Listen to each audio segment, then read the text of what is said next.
Doctor, gusto verlo y tenerlo acá con nosotros de nuevo. Un gusto, muchas gracias, don Ignacio, por invitarme. Y como siempre, manteniendo la distancia, doctor. Por supuesto, así tiene que ser. Todos. Y usted ve que aquí todos estamos por lo menos a 2 metros.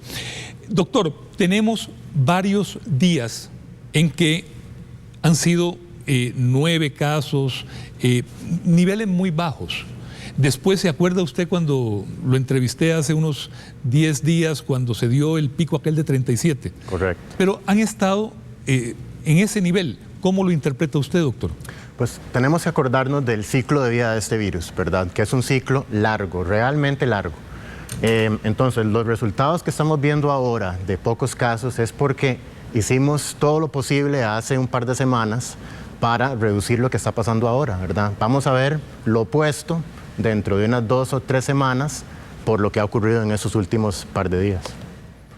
Recuerdo cuando se dio el dato de los 37, que el señor ministro de Salud lo atribuyó al viernes previo a Semana Santa, que hubo una gran cantidad de gente en la calle. No sé si usted lo recuerda. Sí. O sea que más bien sí, las consecuencias de eso se verán en un plazo de 7, 8 días, dice usted. Sí, vamos a empezar a verlo, ¿verdad? Acuérdense que aquí la gente se infecta en el día 0 y pueden desarrollar síntomas en cualquier punto de los siguientes 14 días. Algunos hasta un poquito más, pero 99% lo demostrará en 14 días. Entonces vamos a empezar a ver casos al día 5, día 6, día 8, día 14. Y entonces eso, cuando de repente puede ser que todos se cumplan el día 14. Entonces veremos un pico muy grande en ese día, pero es algo que va creciendo, ¿verdad? Y va atrasado para poder definir qué está pasando. Es decir, que estos números que estamos viendo de martes, lunes y martes son ya de personas que se hicieron los exámenes en comienzos de Semana Santa. No necesariamente que se hicieron los exámenes en esa fecha, sino que en esa fecha se enfermaron. Exacto. Y como esas fechas, pues sí hubo más control, por eso es que estamos viendo estos números más bajos. Claro, y eso es algo que sabemos de pandemias pasadas, ¿verdad? Donde se hagan más controles más estrictos, más rápidamente, va a haber mejores resultados. Pero creo que ese es un punto muy importante de que no es necesariamente lo que nos digan las autoridades que hagamos, es que nosotros entendamos el por qué se hacen las cosas, ¿verdad? Hay gente que tiene que salir a trabajar, eso sin duda, si no se pueden morir de hambre y tenemos que entonces, los demás que sí podemos quitarnos de la densidad de personas, ayudamos mucho con eso. Y los que salgamos... Que esa densidad lo que hace es propiciar la propagación del virus. Claro, si estamos todos cerca, en menos de la distancia óptima, que son 2 metros o más, nos vamos a contagiar. Entonces, si hay menos gente en la calle, hay menos chance de propagación. Vi unas declaraciones suyas ayer, obviamente le preocupó mucho lo que vimos el lunes pasado y el martes, que prácticamente se dio en la mayoría de las ciudades, de las principales ciudades del país. Claro, es que tenemos que entender que aquí no dicta el gobierno qué es lo que tenemos que hacer, lo que dicta es el virus. Y el virus sigue ahí y el virus sigue infectando gente con la misma facilidad y velocidad que antes. Entonces, si se relajan un poco las medidas, tenemos que seguir todos los que podemos con la misma restricción y todos, sin importar quiénes somos o qué estamos haciendo, tenemos que tener este círculo protector alrededor de nosotros de 2 metros en toda dirección, porque si no, nos vamos a enfermar. Los números bajos obviamente son motivo de alegría. Claro, es algo que celebrar. Claro. Es algo que celebrar y es algo muy positivo, pero lo han enfatizado mucho el ministro, también el presidente de la Caja. Puede ser un espejismo, no nos engañemos. Claro, y Costa Rica creo que ha sido, y esto vale decirlo, ha sido un modelo a nivel mundial con el manejo de esta crisis, porque lo hemos hecho muy bien. Sin embargo, esto se puede desarmar en cualquier momento, ¿verdad? Por imprudencias o porque la gente no acata las reglas como tenemos que hacerlo, pensando que podremos volver a la normalidad que era en el 2019, ¿verdad? Ahora que habla del índice de letalidad, pues los números cambian con mucha rapidez, pero todavía dichosamente, algo que hay que aplaudir y de lo que nos tenemos que sentir orgullosos, Costa Rica es uno de los pocos países cuyo nivel de letalidad está debajo del 1%. Absolutamente, es realmente algo muy interesante y fantástico que estamos pudiendo lograr. Pero como digo, estamos aprendiendo sobre este virus, ¿verdad? En todas las partes del mundo los números están fluctuando y cambiando conforme vamos aprendiendo más, conforme vamos viendo qué es lo que le hace al cuerpo y entonces esos números pueden variar también. Todo puede cambiar, aquí todo puede cambiar. ¿A qué atribuye usted al día de hoy, doctor Marín, el nivel de letalidad tan bajo? ¿A un robusto sistema de salud? A la experiencia de nuestros hospitales, en nuestros hospitales, obviamente, de nuestros médicos, enfermeras, técnicos? Absolutamente, yo creo que, ¿verdad? Aquí todos son componentes que se suman, pero una gran parte es tener un sistema de salud muy fuerte y muy robusto, que lo tenemos, y que se tomen decisiones rápido con respecto a qué se tiene que hacer para ayudar a los pacientes, ¿verdad? Doctor, yo creo que, y hemos coincidido cuando hablamos aquí en cámaras y fuera de cámaras, en reconocer el gran trabajo que han hecho las autoridades de salud. Sin embargo, en mi oficio me siento obligado a veces, ha sido cosas muy puntuales en dar una opinión o fundamentado en una opinión, dar una opinión sobre algún tema. Sin querer entrar en lo que les corresponde a ellos, también se extrañó que no se mantuvieran las medidas estrictas de Semana Santa durante esta semana. Sí, pues bueno, creo que tenemos que entender una cosa, ¿verdad? Aquí estamos hablando de diferentes ciclos de infección que se van a repetir muchas veces, ¿verdad? Y los casos van a empezar a subir. Cuando suban mucho, se ponen las restricciones bien apretadas, los casos bajan. Cuando bajan, se pueden relajar un poquito y vamos a estar en este ciclo, ¿verdad? ¿Qué tanto sea el pico de esa curva versus una curva más plana? Depende de cuánto acatemos cada vez que se relajen esas normas. Yo sí creo que sabemos con data que cuando se aplican medidas más estrictas, el resultado económicamente y en salvar vidas es mejor, siempre. Bueno, el ejemplo se da en los países que fueron más severos en las medidas durante la influenza española hace un siglo. Correcto. Fueron los que se recuperaron más rápido y en los que obviamente hubo menos pérdidas humanas. En todos los casos, cuando se aplicaron primero las medidas, se mantuvieron más tiempo, se muere menos gente y se mejora la economía más rápido. Todo rebota más rápido después. Claro, y hay que mantener un montón de realidades económicas y de gente que tal vez no tiene ese lujo de poder ¿verdad? Quedarse restringido por un periodo extendido de tiempo. Pero ahí es donde nos toca a todos los demás ser solidarios, ¿verdad? Ayudar. Si nosotros tenemos un poquito más, dar un poquito a quien tenga menos en estos momentos para que no tengan que salir tanto, ¿verdad? Es reducir, estar en la calle. Ahora, yo también, no sé usted, le hago la pregunta fuera de su condición de virólogo. Yo en todo este trance, doctor, he visto más cosas buenas que malas.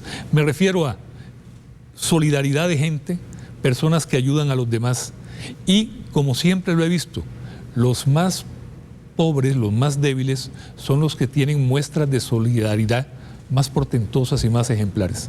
Sí, yo creo que ese es uno de los grandes beneficios que nos ha dado este virus, además de todo lo malo y toda la dificultad. Primero nos da más tiempo de estar con las familias, pero después hemos visto que la gente de veras se está apoyando, o sea, estamos rescatando un aspecto de la humanidad que yo creo que es lo que nos hace seres humanos, ¿verdad? Que podemos ayudar a otra gente, ayudar al prójimo, pensar en darle a los demás, me parece excelente y espero que eso se mantenga hasta cuando ya derrotemos a este virus. Hay muchas cosas buenas que ojalá se mantengan después de que pasemos por esto que vamos a pasar. Doctor, le quiero enseñar un gráfico que tenemos que nos hizo nuestro compañero Luis Ortiz, lo vamos a ver en pantalla en cuestión de segundos, que es el porcentaje de pruebas por cada millón de habitantes en diferentes países. Vemos cómo en Italia por cada millón se han hecho 17.758, ahí sigue España 12.000, Estados Unidos 9.000 y en el rango menor, en México por cada millón se han hecho 311 pruebas, en Argentina 505 y 893 en Colombia. En este gráfico, Costa Rica se sitúa, nuestro país se sitúa en 1.708 pruebas por millón. Por cierto, nos supera por el doble Panamá y Chile. Pero bueno, al punto al que voy, ¿está bien este promedio? Yo creo que primero tenemos que entender que hacer pruebas masivamente y en una gran cantidad de la población es uno de los factores que pueden ayudar definitivamente a controlar la pandemia. De hecho, eso fue uno de los principales motivos que se destacó para el éxito que tuvieron Alemania y Corea del Sur, recuerdo. Sí, Corea del Sur, por ejemplo, ha hecho pruebas en 0.8% de su población, si no me equivoco. Es un número muy grande de gente. Entonces, de verdad es parte de todo un compendio de lo que va a ayudar a que esta pandemia se controle. Ahora, en Costa Rica tenemos un gran beneficio, que es que no tenemos transmisión comunitaria todavía. Sabemos dónde están los focos, sabemos quiénes están enfermos y con quiénes han estado en contacto. Entonces, en este momento el país tiene una sobrecapacidad para hacer todas las pruebas necesarias que necesitemos durante esta pandemia. Pero no han sido necesarias aplicarlas todavía porque todavía sabemos dónde están estos focos de contagio. Entonces, yo creo que mientras que tengamos este gran beneficio, podemos seguir haciendo una menor cantidad de pruebas, solo donde de veras se vuelvan importantes. Ayer se reportaron 76 pruebas y 6 casos. ¿Eso entra dentro de lo que usted considera normal, de acuerdo a lo que acaba de mencionar? Claro, tomando en cuenta todo lo que tenemos de beneficio y que de veras hemos podido mantener este récord de estos contactos, me parece que está muy bien. O sea, creo que estamos muy bien dentro de nuestras capacidades. Sé que la asociación AmCham acaba de ayudar a recaudar fondos para traer más capacidad. Así es. Y entonces estamos más bien aportando a que el país se fortalezca aún más. La Caja también ha hecho movimientos para traer más equipos, más máquinas, más tipos de pruebas. O sea, el país se está fortaleciendo muy, muy bien. Volvamos al gráfico un momento, Jason, por favor. Nada más para cerrar este tema, ese promedio de 1.708 pruebas por millón, siguiendo lo que llaman los clústeres, ¿a usted le parece que es? Me parece muy bien. Si vemos ese gráfico, los que están para arriba, muchos de esos países en este momento tienen grandes cantidades de infecciones y transmisión comunitaria definitivamente. Entonces creo que estamos en un lugar bastante adecuado para el punto en la pandemia en el que nos encontramos. Perfecto. Doctor, yo siempre le hago la advertencia antes de entrarle al tema de la vacuna, olvidémonos en el 2020. Sí, 2 años. 2 años. 2 años más bien. 2 años más, por lo menos. 18 meses a 2 años. Muy bien, por eso, hecha esa advertencia, pasemos al otro tema, que son tratamientos y medicamentos. ¿Cómo evoluciona? O sea, las mentes más brillantes del mundo, los principales centros de investigación están centrados, abocados, absolutamente dedicados a eso. Los tratamientos son la solución aquí a más corto plazo, ¿verdad? Porque no tenemos que esperar todo el periodo de hacer una vacuna y probar su seguridad. Una terapia puede ser mucho más rápida, desarrollada mucho más rápida, y ahorita hay muchas terapias que están siendo apropiadas de otras enfermedades, otras aplicaciones, y siendo aplicadas acá. Eso permite que se acelere aún más el desarrollo, porque ya sabemos mucho sobre su seguridad y sobre cómo producirlas. Pero todavía no se puede hablar de un medicamento totalmente confiable. Para nada, todavía estamos, o sea, no hay nada que se puedan tomar que sea un medicamento contra este coronavirus. Eso no existe.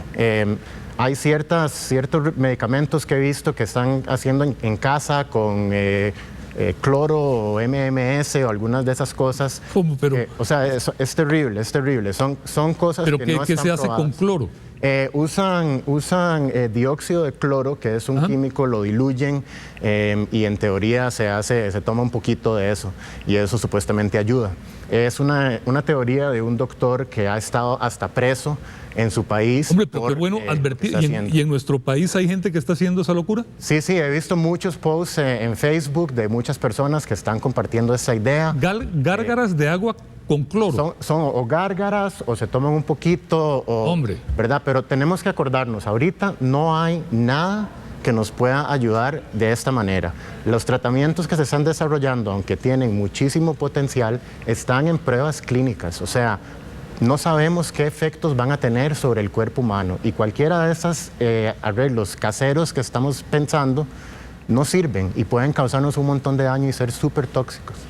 Doctor, habíamos hablado ahora del contagio comunitario, que dichosamente no hay pruebas ni hay datos para poder confirmar que se está dando en nuestro país.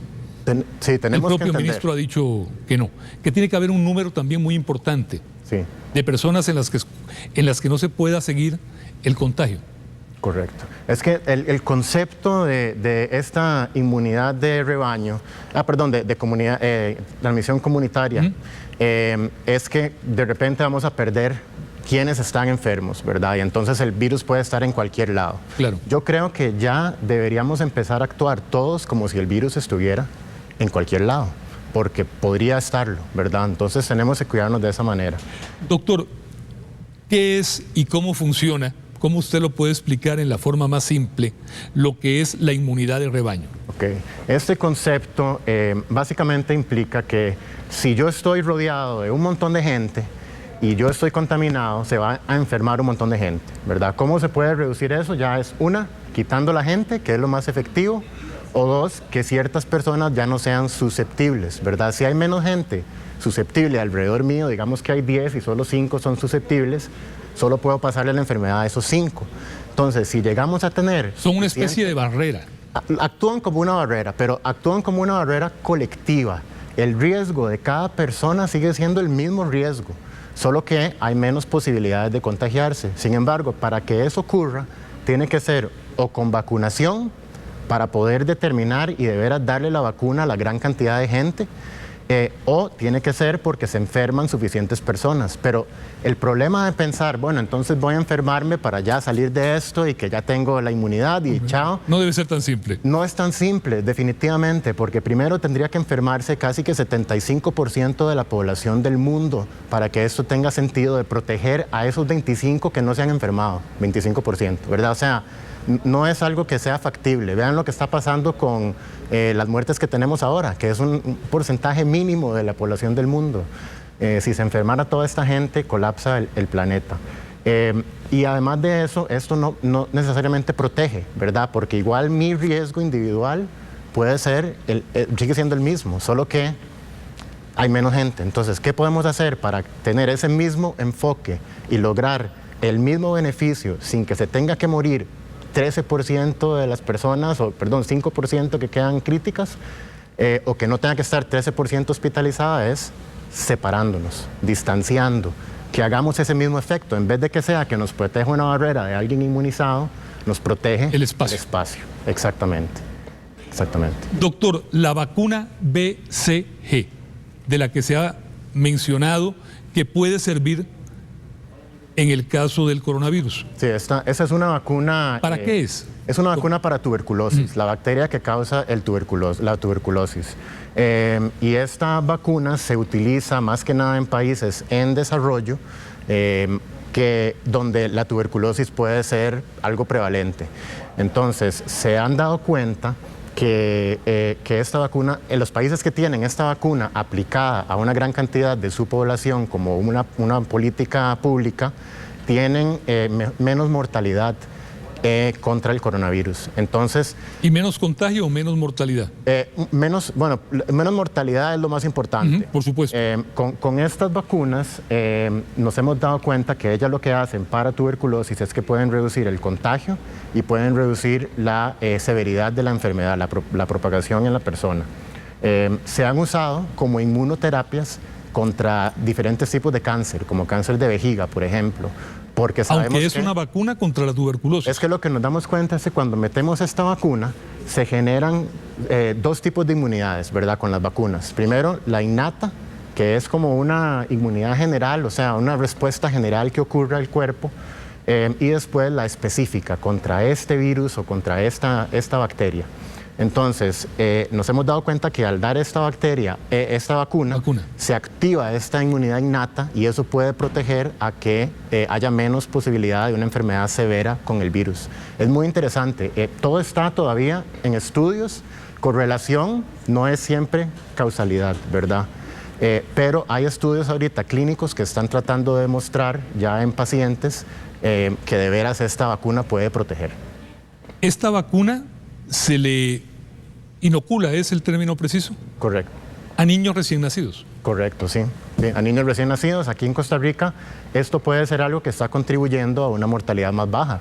Porque en nuestro país es parte del protocolo. Parte del protocolo de la caja, correctamente. Qué bien. Entonces yo la tengo, es una que deja una cicatriz aquí a la mayoría de la gente. ¿Y desde hace cuánto es parte del protocolo de el colocar esta vacuna al niño recién nacido? Pues esta vacuna existe desde 1921. Es una vacuna que lleva 100 años en existencia.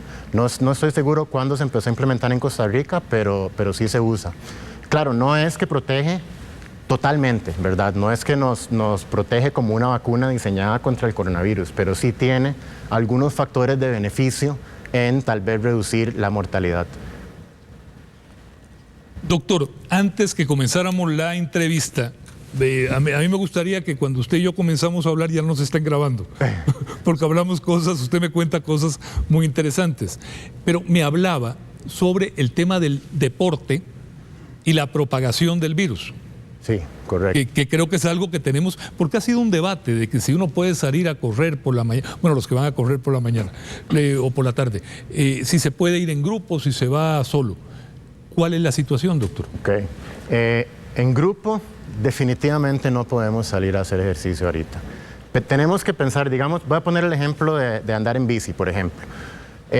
Cuando andamos en bici estamos poniendo mucho ejercicio, estamos respirando pesado, vamos a cierta velocidad. Entonces, entendemos que si nos mantenemos en nuestra conversación normal a 2 metros de distancia, las gotículas de saliva no van a llegar en gran cantidad a la otra persona. Pero si estamos yendo a velocidad, todo lo que salga se va a esparcir aún más, ¿verdad? Vamos a estar respirando profundo, respirando duro, eso impulsa todo lo que sale de la boca aún más. Y entonces lo que le digo a la gente es que se imaginen que salen a andar en bici cubiertos en harina, polvito de harina.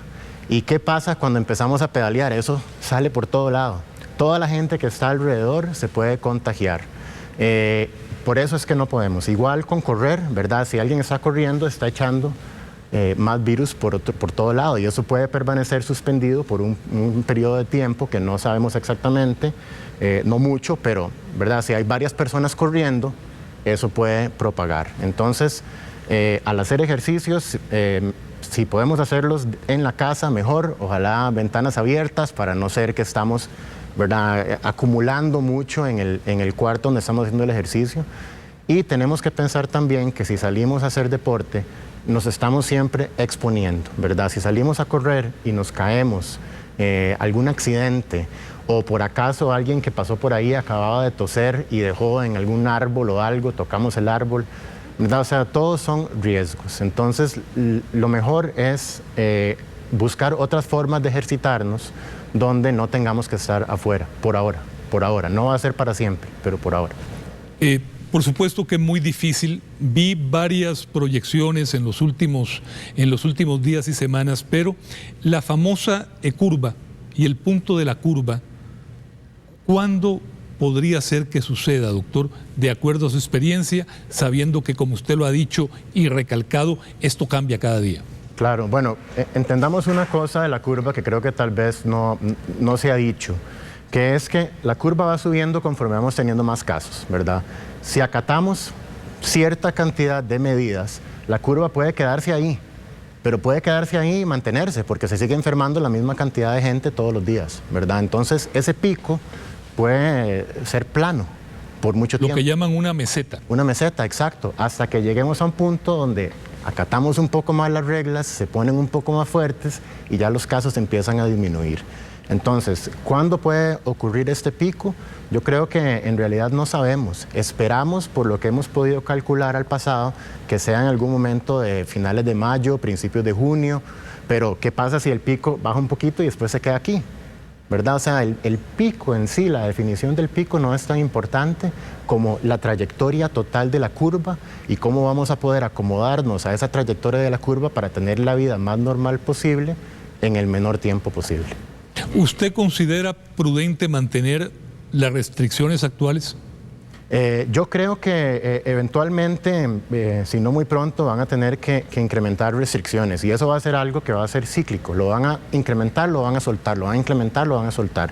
Tenemos que acordarnos todos que el que suelten y aflojen o aprieten no cambia la realidad de que el virus está en todo lado y que no se va a ir a ningún lado. Entonces, si aflojan es para que alguna gente que ha estado teniendo problemas económicos o de hambre o lo que sea, pueda hacer algo por su propia economía.